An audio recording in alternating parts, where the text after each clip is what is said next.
24 years later, after Gladiator etched its name into cinematic history, we finally get Gladiator 2. And it arrives with grand ambitions to capture that same magic that the first Gladiator did. So now the question is, are we not entertained?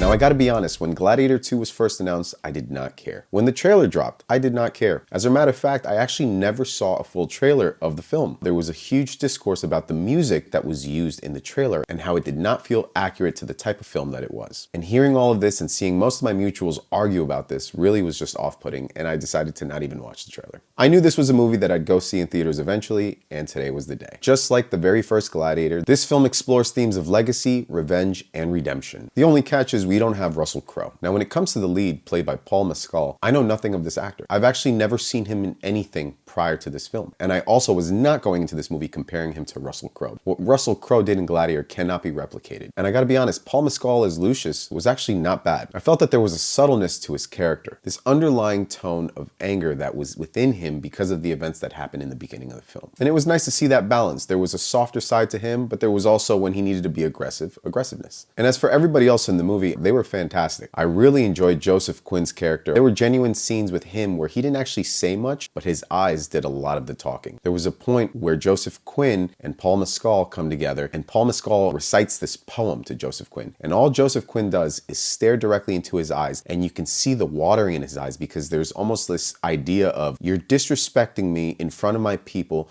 and I don't know how to take it. And me as this child that I am in this role of authority, I don't know what to do here. So I'm just gonna listen to you. But there's this moment where you just see it in Joseph Quinn's eyes that's just absolutely extraordinary. And I was blown away by that. Of course, you have Denzel Washington, who is just having an absolute blast in this movie. I would have loved to have seen some sort of accent on Denzel's part, but you could just tell the guy was having fun. He has such star power that when he's on screen, it just demands your attention. Personally, I would have preferred to have seen somebody with an accent in the part. I would have maybe chosen Idris Elba over Denzel Washington. I think he's a phenomenal actor. He's got great presence. His voice, I mean, you can't beat that. And that's just it. The movie itself and all the characters, everybody shows up. Everybody's doing their part, and they're doing the best that they can with what they got. And it also helps that you have this massive world building around them. The spectacle is huge. The budget is insane, which is why the film looks the way it does. There are two scenes in particular that kind of took me out of the movie. It had everything to do with the CGI just not being up to par. You could tell that it was rushed, or there just was no budget at that point, and they're just like, this is what we got, this is all we can do.